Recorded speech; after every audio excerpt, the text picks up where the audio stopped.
오늘 은혜 받으실 하나님 말씀은 로마서 3장 21절부터 22절의 말씀이 되겠습니다. 이제는 율법 외에 하나님의 한 의가 나타났으니 율법과 선지자들에게 증거를 받은 것이라. 곧 예수 그리스도를 믿음으로 말미암아 모든 믿는 자에게 미치는 하나님의 의니 차별이 없느니라. 아멘. 오늘 저는 본문의 말씀을 가지고 하나님의 의에 대한 소개라는 제목으로 함께 은혜를 나누고자 합니다. 로마서 1장 16절 17절에는 복음은 믿는 자에게 구원을 주시는 하나님의 능력이라고 말씀하고 있습니다.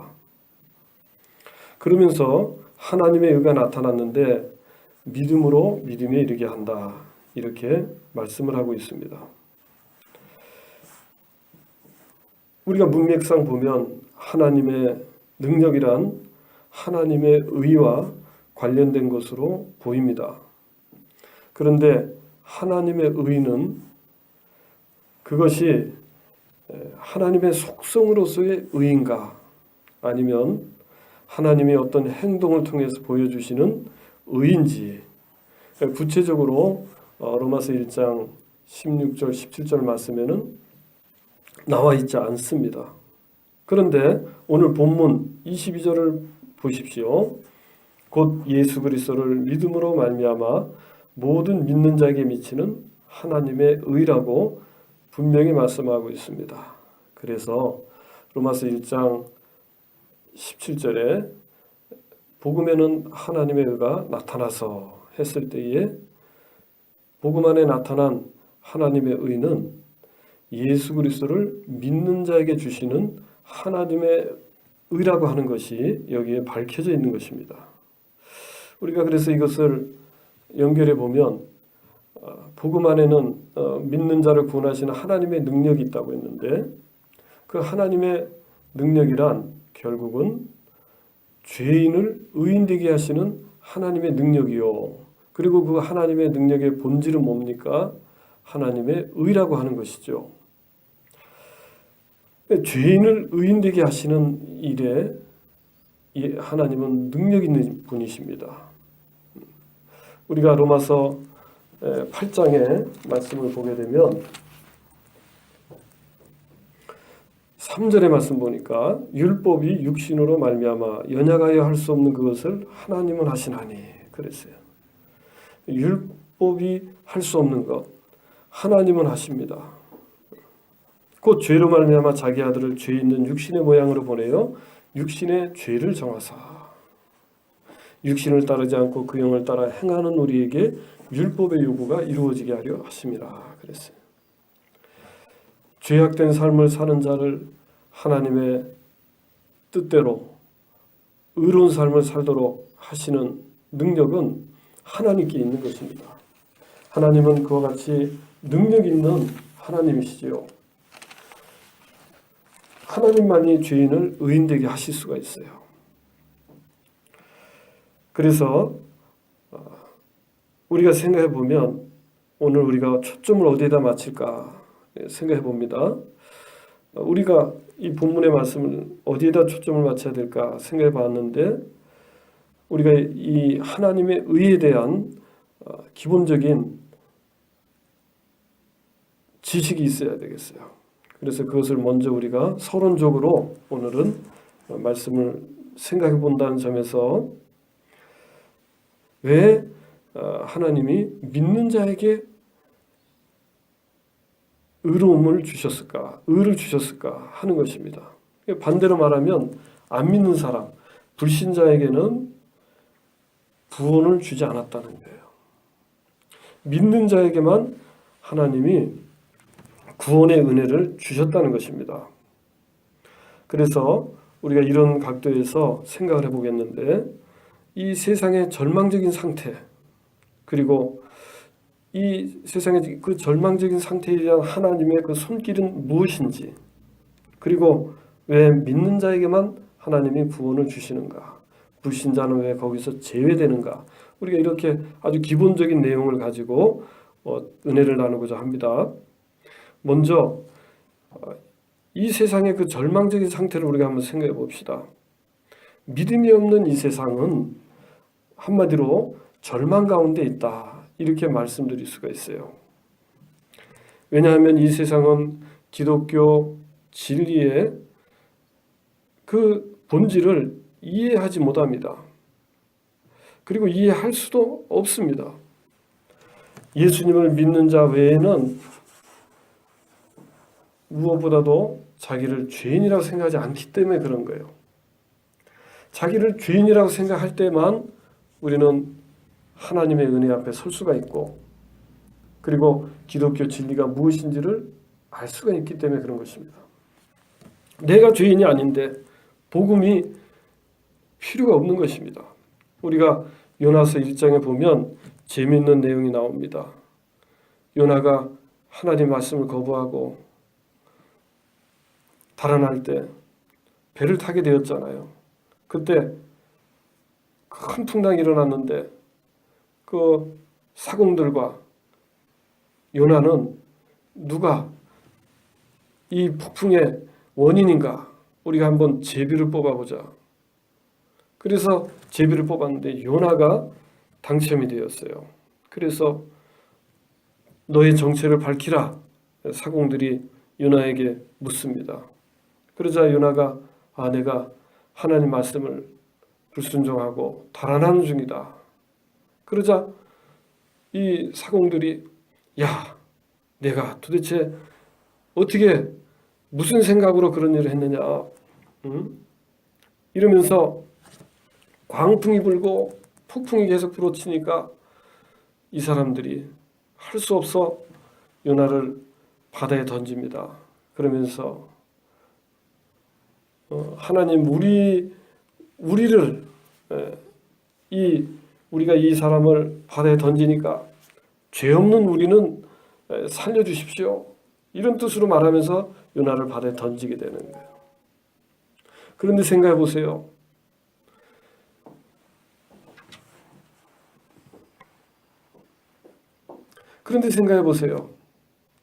요나는 하나님을 잘 믿는 사람이었어요. 그런데 그 잠깐의 말씀에 불순종해서 달아나는 것이고, 지금 이 사공들이 요나를 바다에 던지면서 이 사람을 바다에 던지니 이제 우리는 살려주십시오, 이러면서 요나를 던지는 거란 말이에요. 근데 생각해 보세요. 누가 더 죄인이냐 이 말이에요. 하나님 앞에서. 이 사공들은 우상을 숭배하는 사람들이었다 그 말이에요. 하나님을 거부하고 하나님을 모르고 또 하나님을 등지고 살아가는 이 사공들에 대해서 하나님이 어떤 진노를 가지고 계시느냐 이 말이에요. 어떤 진노를. 단순히 하나님 말씀에 불순종해서 달아나는 요나를 하나님이 바다에 던지실 하나님이시라면, 지금 하나님을 믿지도 않고 죄악 가운데 살며 우상을 숭배하는, 하나님을 등지고 사는 사공들의 죄는 얼마나 큰 것입니까? 그런데 이 사공들은 자신의 죄를 인지하지 못하는 거예요. 하나님이 이 사람도 바다에 던지는데 우리는 하나님이 어떤 생각을 가지고 계실까? 이런 생각을 가져야 되는데 그렇게 생각하지 못하더라 그 말이죠. 우리가 로마서 1장에 보면 하나님이 우상을 숭배하는 이 세상의 사람들에 대해서 행했던 처분이 무엇입니까? 그들을 그냥 그 가운데 내버려 두시는 것이었어요. 그러므로 말미암아 모든 불의와 행악이 인간 세상에 횡행하게 되었습니다. 하나님이 왜 그들을 버려두셨을까? 그냥 우상 숭배하고 죄악 가운데 살인하고 미워하고 악한 모든 삶을 살아가는 그런 사람들에 대해서 하나님이 왜 그냥 내버려 두셨을까? 여러 가지 이유가 있을 수 있지만 그러한 방도 외에는 다른 방법이 없기 때문에 그래요. 다른 방법이 없어요. 죄인을 구원한다는 것은 죄인을 의인되게 한다는 것은요, 쉬운 일이 아닙니다. 그렇기 때문에 그들을 버려둘 수밖에 없는 거예요. 하나님이 예수님을 통해서 우리를 구원하셨는데, 예수님이 하신 일이란 그냥 우리에게 몇 마디 말씀하시고 의롭게 살아라, 나를 믿어라 이렇게만 하시고 끝난 게 아니라, 예수님은 자기의 생명을 우리를 위해서 내어놓으셨어요. 십자가에 달리셨어요. 피를 다 쏟으시고 고난받으시고 그리고 죽으실 수밖에 없었어요. 죄 많은 인간을 구원한다는 것은 이와 같이 큰 희생이 필요합니다. 그저 우리의 어떠한 행동의 변화를 통해서 그런 모든 죄를 상쇄시킬 수 있는 방법이 없는 거예요. 하나님은 그들을 버려두실 수밖에 없었다. 우리가 여기에 생각해 볼 때 우리 이 세상의 그 절망적 상태가 어떠한지 우리가 확실히 알아야 되는 것입니다. 그러면 하나님이 이렇게 절망적인 이러한 세상에 하나님이 하신 일은 무엇인가? 예수님이 오시기 전에 하나님이 먼저 이 세상에 죄를 깨닫도록 율법을 주셨다는 거예요. 율법을. 우리가 19절 3장 19절 20절에 보게 되면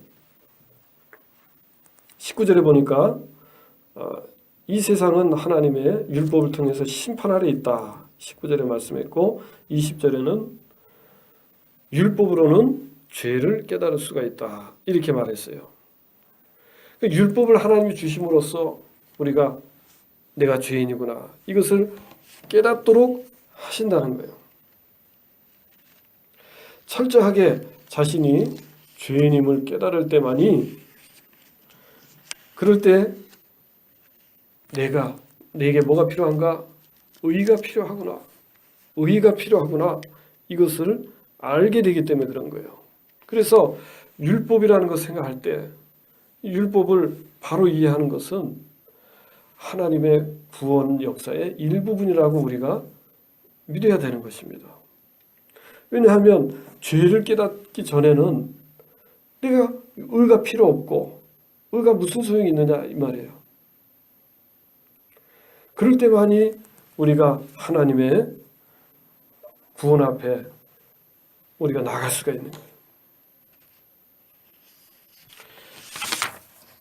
우리가 시편 51편에 보면 다윗 왕의 시편이 나와요. 시가 나오는데 이 다윗이 자신의 죄를 깨닫고 나서 하나님의 은혜와 긍휼을 구하게 됩니다.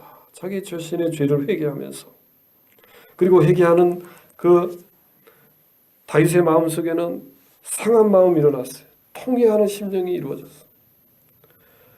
그러면서 하나님 바라볼 때 하나님이 나의 이런 마음을 멸시하지 않을 것입니다. 이렇게 고백했어요. 왜냐하면 자기 자신의 죄를 깨달을 때, 자기 자신을 쳐서 나는 죄인이구나 이렇게 고백하고 그것을 통해서 하나님 앞에 죄를 회개할 때 하나님이 너는 의롭다 이렇게 말씀하실 것이라는 거예요. 너를 순전하다 이렇게 할 것이라고 다윗이 노래하고 있는 것을 볼 수가 있어요. 사도행전 2장에 보게 되면 베드로가 오순절날 성령 충만함을 받고 회중들 앞에서 복음을 전하게 됩니다.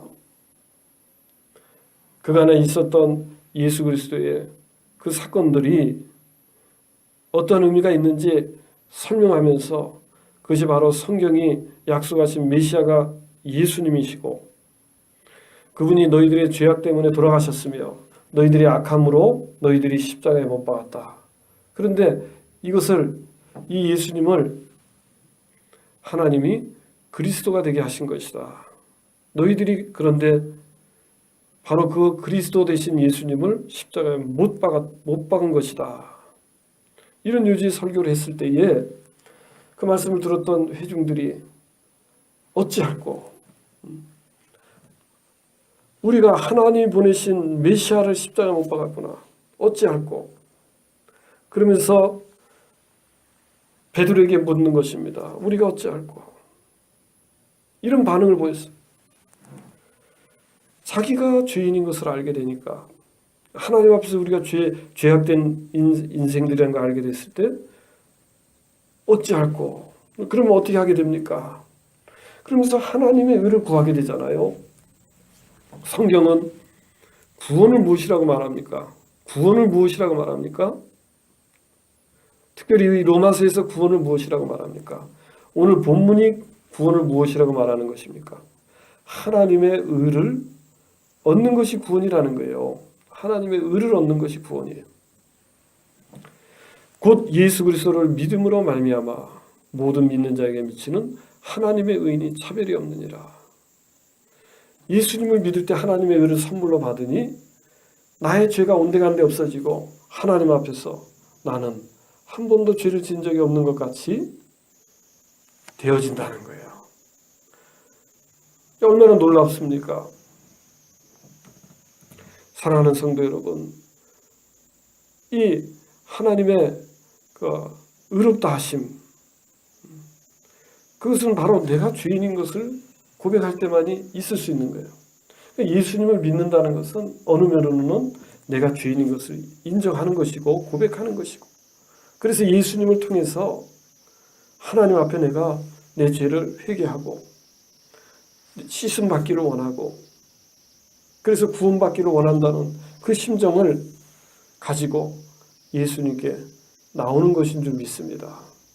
그래서 우리가 언제나 회개하는 마음을 가지고 살아야 돼요. 비록 죄악된 성품을 여전히 가지고 있을지라도 우리는 신분이 바뀌어서 의인이 된 거예요. 그러니 의인이 되었다고 해서 내 죄악된 성품이 없어진 것이 아니니 늘 회개하는 마음으로 사는 것은 당연한 것이죠. 그래서 저와 여러분들은 그러면서도 좀 부족한 줄 알면서 늘 죄를 고백하는 마음을 가지고 회개하고 또 그렇게 겸손하게 하나님 앞에 서는 것이 우리의 진정한 모습입니다. 오늘 예수님을 내가 믿었으니 하나님이 내게 의를 선물로 주셨으니 나는 구원받았으니 나는 이제 죄인이 아니고 죄와는 관련도 없고, 그러면서 교만한 마음으로 서는 것은 무엇인가 좀 부족하고 잘못된 것입니다. 우리가 구원을 받았지만 우리에게는 아직도 죄악된 성품이 있기에 우리는 겸손하게 하나님 앞에 늘 서려고 노력을 해야 될 줄 믿습니다. 늘 회개하고 늘 하나님 말씀에 나 자신을 순종하려고 해야만 되는 줄로 믿습니다. 그러면 우리가 예수님을 믿는 것이 하나님의 의를 선물로 받는 길이 된다면, 그럼 그 믿음이라는 것은 구체적으로 좀 더 우리가 생각해 봐야 되는데, 하나님의 의를 얻는 믿음, 이것을 얘기하는 거예요. 하나님의 의를 얻는 그 믿음이라는 것은 기본적으로 예수님이 나를 구원하신 사실을 믿는 거예요. 여러 각도에서 믿을 수 있는데 기본적으로 구원받을 믿음이라는 것은 예수님이 나를 구원하신 그 사실을 믿는 거, 이게 기초가 돼야 되는 거예요. 예수님을 믿는 사람이 많아요. 훌륭한 분이었다, 선생이었다, 그래 본받을 만한 분이다, 놀라운 분이다, 이렇게 믿는 분, 그런 각도에서 믿을 수도 있어요, 예수님을. 그런데 예수님을 믿을 때 하나님 앞에서 우리가 의롭다 함을 얻는 그 믿음이라는 것은 기본적으로 예수님이 나를 구원하셨다, 이 사실을 믿어야만 되는 거예요. 그게 기본이에요. 그리고 우리 마음속에 늘 예수 그리스도를 신뢰하는 상태, 그게 믿음이라는 것이죠. 그리고 나서 이 믿음이라고 하는 것은 없어지는 것이 아니라 계속 우리의 삶 가운데 함께 하는 것입니다. 성령께서 우리를 도와주셔서 우리에게는 계속해서 변화가 일어나요. 그래서 예수님의 말씀, 예수님의 생각, 예수님의 뜻, 그리고 예수님의 그 의도와 목적에 대해서 우리가 순종함으로써 우리 삶에는 하나님의 의가 드러나게 되는 거예요. 이것이 로마서의 내용이에요. 로마서가 말씀하는 하나님의 의에 대한 대략적인 말씀이에요. 우리가 믿음을 통해서 예수 그리스도가 나를 구원하셨다는 사실을 믿고, 그리고 예수님의 그 뜻, 예수님의 그 말씀, 예수님의 생각, 예수님의 의도와 목적, 그것을 나의 삶 속에 받아들이고 그것을 의존하는 가운데 순종하면서 살아갈 때 우리의 삶 가운데서 드러난다 이 말이에요. 하나님의 의가. 그래서 우리가 믿음을 가졌어요. 그럼 하나님의 의를 선물로 주셨어요. 그러면 나는 의로워졌어요. 그러고 나서 끝이다 이게 아니라 이 말이에요. 그러한 사람의 삶 가운데 구체적인 삶 속에서 하나님의 의가 나타난다, 드러난다, 보여진다 이런 얘기입니다. 그것이 하나님의 의의 의미예요. 여기서 하나님의 의가 나타난다는 것은 우리가 좀 더 넓게 생각해 보면 그런 말씀인 것입니다. 그러면 이 믿음이라고 하는 것은 그러면 어떤 행위인가, 어떤 공로가 되기 때문에 하나님이 의를 선물로 주시는가? 그렇지 않다는 거예요. 이 믿음이라고 하는 것은 하나님 앞에서 공로가 될 수가 없고 행위가 될 수도 없는데 그럼 왜 하나님이 의를 선물로 주셨는가? 그것은 하나님의 결정이다. 이런 얘기. 하나님의 결정. 우리가 뭘 통해서 알 수 있습니까? 로마서 3장 25절 말씀 보면 이 예수를 하나님이 그의 피로써 믿음으로 말미암는 화목 제물로 세우셨으니 예수님을 믿음으로 말미암는 화목 제물로 세우셨다 이 말이에요. 하나님이 믿는 자에게 하나님의 의를 선물로 주시려고 작정하셨다 이 말이에요. 예수님을 통해서 예수님을 보내시기로 작정하셨을 때 예수님을 우리의 구원자로 보내주시려고 하셨을 때 하나님이 구원의 방법은 뭐냐? 예수 그리스도를 믿는 자에게 그 하나님의 의를 선물로 주시려고 하는 거예요. 그것이 하나님의 작정이었다. 그러니까 우리가 예수님을 믿었다고 해서 내가 믿음이 있으니까 하나님이 나를 좋게 보셔서 이런 것이 아니라는 거예요. 그래서 하나님의 작정 때문에 우리가 의롭다함을 얻은 것이지 내가 믿음이 참 하나님 앞에서 공로가 되고 어떤 행위가 되고 그래서 의로워진 것이 아니다. 그래서 우리가 하나님의 의를 받았다 이 얘기는 하나님이 우리를 의롭다 선언한다 이 말이에요. 그렇게 선언한다 이런 얘기예요. 우리가 26절 하반절에도 또한 예수 믿는 자를 의롭다 하려 하십니다. 의롭다 이렇게 선언한다는 말이에요. 아브라함이 하나님을 믿으며 하나님이 이를 그의 의로 여기시고 창세기 15장 6절에 말씀하셨잖아요. 그러니까 하나님이 의로 여기시고 이게 마음으로 여기시고 작정하시고 예수 믿는 자를 의롭다 선언하신다. 오늘 여기 그렇게 말씀하셨어요. 그것이 그 말씀을 들은 사람, 그 대상이 의를 얻었다 그 말이에요. 그것이 하나님의 의를 얻었다. 그럼 하나님의 의를 얻었다는 것은 그건 최후의 심판의 이야기예요. 최후에 하나님의 최종적인 세상에 대한 심판이 있을 때에 하나님은 우리를 의롭다 선언할 거라는 거예요. 그런데 그 칭이라고 하는 것은 하나님 의롭다는 선언은 우리가 언제 주어지느냐 그 문제인 거예요. 언제 주어지는가? 예수 믿을 때 주어진다. 예수 믿을 때 주어지니까 우리는 구원을 받았다 이렇게 얘기를 하는 거예요. 그래서 사실 구원을 받았다는 얘기는 하나님의 최종적인 심판이 있는데 그 심판에서 누가 죄인인지 누가 의인인지 하나님이 갈라놓으신다는 말이에요. 죄인은 지옥에 들어갈 것이고 의인은 천국 갈 것이고 그런 거예요. 그때 결정돼야 될 일을 미리 당겨서 칭이라고 하는 것은 당겨서 얻는다 이 말이에요. 그래서 하나님의 의도와 목적을 이 복음 안에서 복음이 무엇을 요구하는지 우리가 이해할 수 있지 않습니까? 우리가 살아가는 이 세상 속에서도 우리는 하나님의 은혜를 받아서 죄악된 삶을 끊어버리고 하나님이 말씀하시는 하나님 말씀대로 순종하여 살아감으로써 하나님의 의를 드러내는 그런 사람이 되어져서 하나님께 영광 돌리는 그런 삶을 살아가는 것입니다. 할렐루야. 그것이 바로 믿음이라고 하는 거예요. 믿음. 그리고 또 3장 26절에 봐도 우리가 하반절에 말씀을 보면 또한 자기도 의로우시며 또한 예수 믿는 자를 의롭다 하려 하심이라. 예수 믿는 자를 의롭다 하려 하심이라. 이 얘기는 예수 믿는 자를 내가 의롭다고 선언해야 되겠다고 하나님이 작정하셨다 이 말이에요. 그러니까 믿음은 어떤 행위나 공로가 될 수 없는 것이다. 이렇게 우리가 확실히 이해하시기를 바랍니다. 그리고 마지막으로 그러면 우리가 또한 반복되는 얘기지만 왜 믿는 자로서 하나님이 한정했나 말이에요. 우리가 이제 이 말씀들을 읽다 보면 그런 질문이 나올 수밖에 없는 거예요. 그러면 하나님이 어차피 인류를 구원하시기 위해서 예수님을 고난 가운데 죽으시고 부활하시는 구원의 역사를 이루셨다면 모든 사람이 구원받도록 하실 수 있을 텐데 왜 믿는 자에게 그것을 한정했는가? 이것은 분명히 우리가 이 서론에서 생각해 봐야 되는 거예요.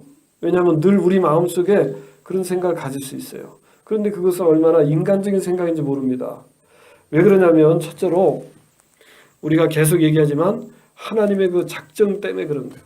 하나님이 믿는 자에게 주시기로 작정하셨다. 그 두 번째는 우리가 서두에서 말씀드렸지만 이 세상의 절망적 상태를 제가 말씀을 드렸어요. 예수님이 죽으셔야만 살릴 수 있다 이 말이에요. 죄인을 의인되게 하는 길은 예수님의 그 고귀한 생명이 죽어지시고 그리고 그 생명으로 생명을 바꾸는 일이 돼야만 죄인이 의인이 되는 거예요. 비로소. 그래서 세상에 어떤 가능성이 있는 거 아닙니다. 사람은 어떤 가능성이 없어요. 사람 자신에는 자신을 통해서는 하나님 앞에 무엇인가 0.0000001%도 하나님 앞에 의롭다고 하는 뭔가를 보여줄 수 있는 상태가 아니라는 거예요.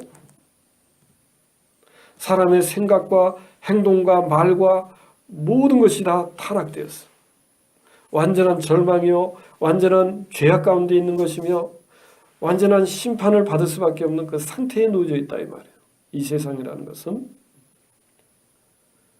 그러한 지경에 있는데 그러한 가운데 있는 그 사람을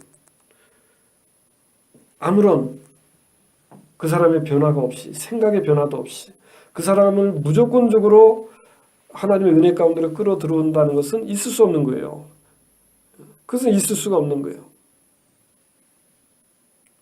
그 사람에게 변화가 있어야 돼요. 마음의 변화가 있어야 돼요.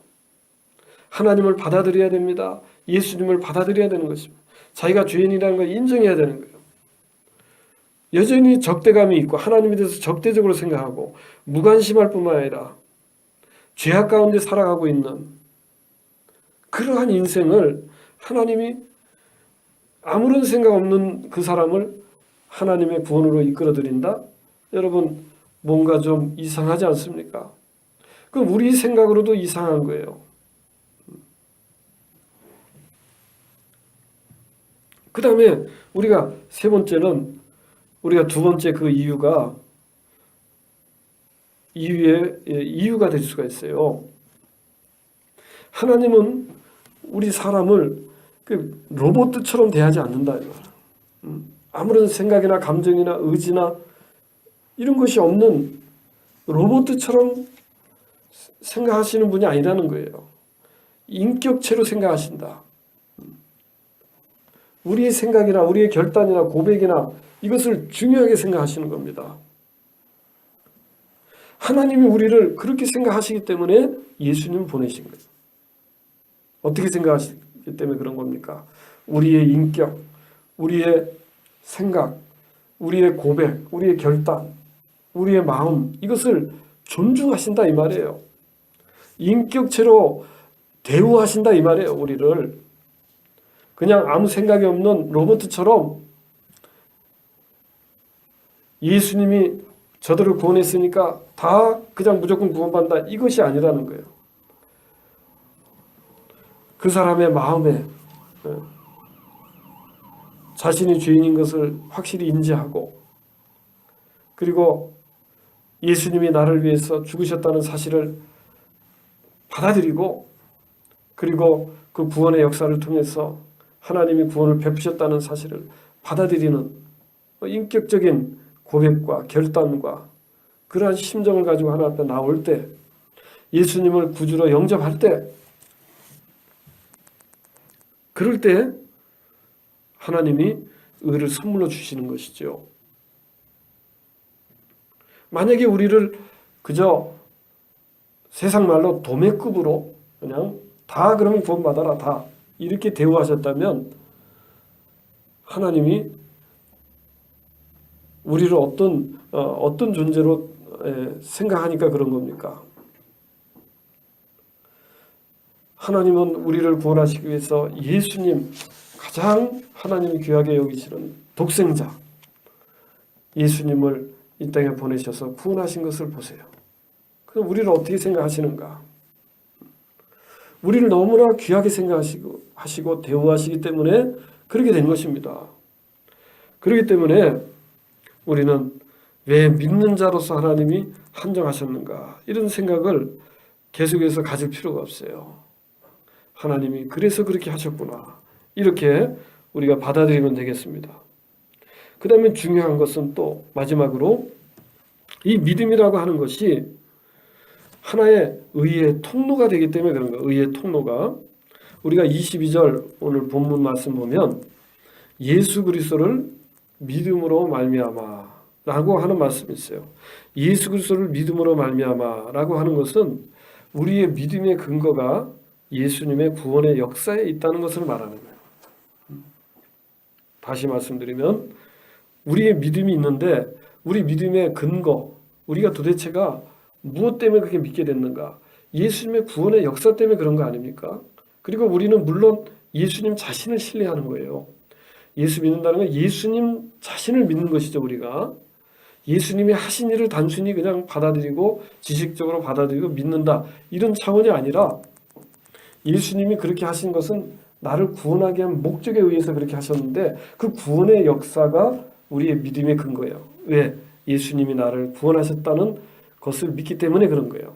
그래서 그러한 믿음이라는 말이에요. 예수 그리스도를 믿음으로 말미암아라는 이 말씀에는 그런 의미가 내포되어 있는데, 그 다음에 22절 하반절의 말씀은 모든 믿는 자에게 미치는 하나님의 의인이 그랬어요. 그러니까 하나님이 우리에게 의의 선물을 주시려고 했을 때에 우리가 어떤 믿음을 가졌느냐, 예수 그리스도의 구원의 역사를 근거로 한 그 믿음을 가진 자에게 하나님이 의를 선물로 주신다, 이런 얘기가 되기 때문에 이 믿음이라고 하는 것은 없어서는 안 되는 거예요. 마치 비유하자면 통로와 같은 거예요. 통로. 우리가 어떤 통로가 있어야 무엇인가가 이렇게 옮겨가는 거예요. 옮겨가는 거. 통로가 없는데 어떻게 옮겨갑니까? 통로가 없는데, 길이 없는데 어떻게 갈 수가 있어요? 그 믿음이라는 거 하는 것, 왜 믿는 자로서 하나님이 의로운 선물을, 의롭다 하심의 선물을 주셨는가? 믿음이라고 하는 것이 통로가 되기 때문에 그렇게 하셨다. 통로가 없으니 줄 수가 없는 거예요. 통로를 통해서 주시는 거예요. 우리가 그래서 22절의 그 말씀을 그런 식으로 받아들인다 이 말이에요. 예수 그리스도를 믿음으로 말미암아, 이 얘기는 우리가 믿는다고 하는 것은 뭘 믿는 거냐 이 말이에요. 예수님이 나를 구원하신 사실을 믿는 게 근거라, 우리가 기본적인 거예요. 우리의 믿음은 나를 구원하셨다. 그러면 나를 구원하셨다고 하는 그 믿음은 도대체 뭘 근거로 하느냐 이 말이에요. 바로 예수 그리스도의 구원의 역사를 근거로 한다 이 말이에요. 하나님이 의의 선물을 주시는 것은 예수 그리스도의 구원의 역사를 믿는 믿음을 가진 자에게 하나님의 의의 선물을 주신다는 거예요. 그런 의미를 우리가 22절의 말씀에 부여할 수가 있어요. 그렇게 보면 믿음은 의가 전가된다고 해요. 의의 전가. 의가 전가된다. 예수님의 의가 우리에게 전가된다. 이런 말씀을 하세요. 우리가 신학적으로 보면. 근데 우리가 그런 말씀이 아니더라도 이 말씀을 보면 왜 하나님이 믿는 자에게만 하나님의 의를 선물로 주시는가. 우리가 쉽게 말하면 그 믿음은 통로가 되는 것이구나. 이렇게 우리가 이 말씀들을 보면서 넓은 의미에서 이해할 수가 있겠다. 이런 생각을 합니다. 그래서 이렇게 우리 마음속에 믿으면서도 우리 성도님들이 그런 생각을 가질 수 있기 때문에 제가 이 말씀을 좀 강조하는 것입니다. 마지막에 하나님의 모든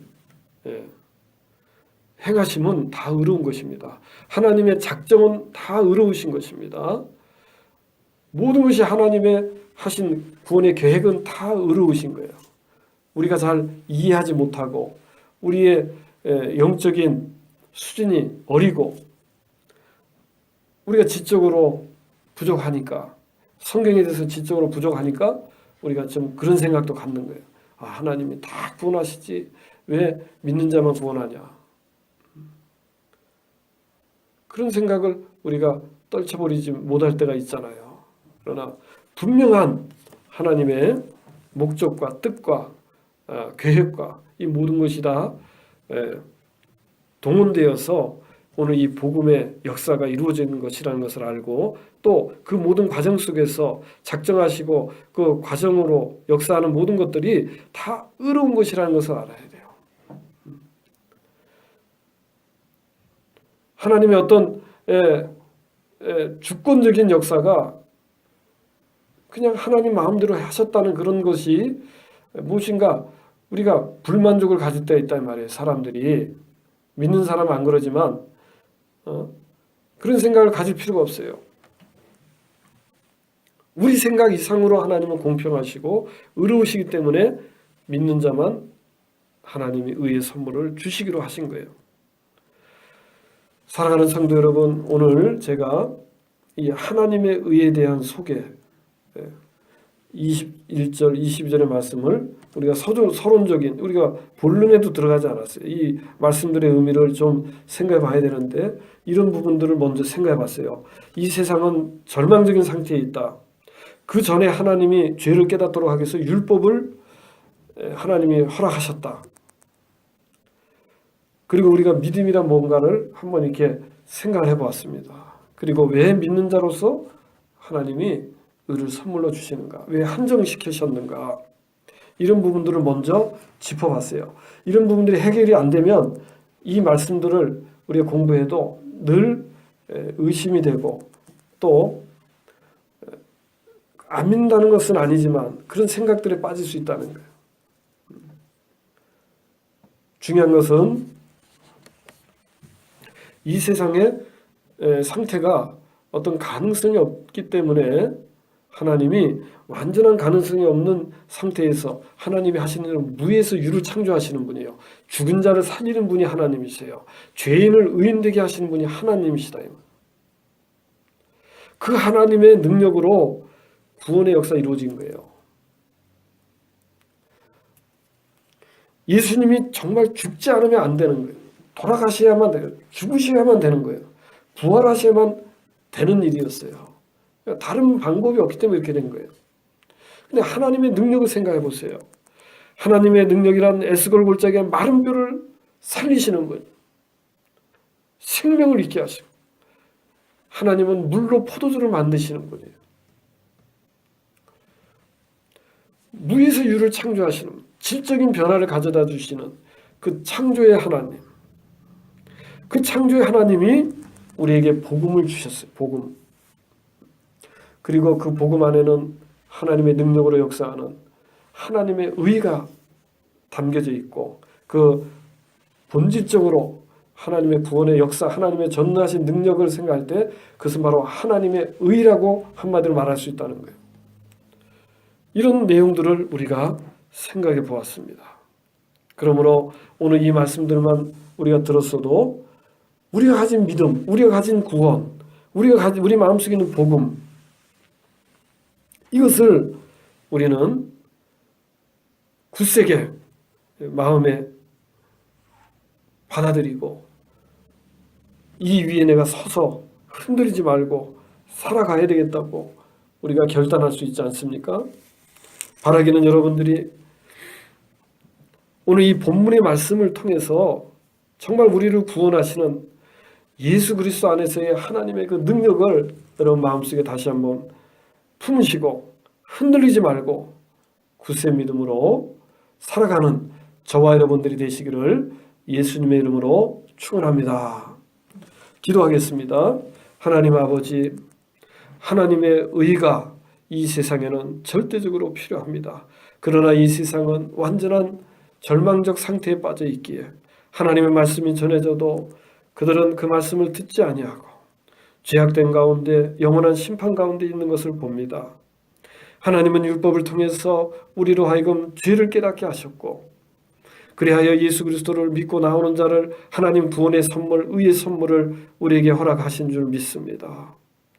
이제는 하나님의 그 의의 놀라운 은혜를 우리가 받은 자로서 우리가 예수 그리스도를 믿는 그 믿음 안에 굳세게 서기를 원합니다. 흔들리지 않기를 원합니다. 의심 없이 그 복음 안에서 우리가 서기를 원합니다. 하나님께서 흔들리지 않는 믿음, 굳센 믿음, 담대한 믿음을 우리에 허락하셔서 오직 하나님이 기뻐하는 믿음의 삶, 하나님의 의를 드러내는 삶, 예수 그리스도의 형상을 닮아가는 삶을 살아가는 우리 모두가 될 수 있도록 인도하시고 축복하여 주시옵소서. 예수님의 이름으로 감사하며 간절히 기도드리옵나이다. 아멘.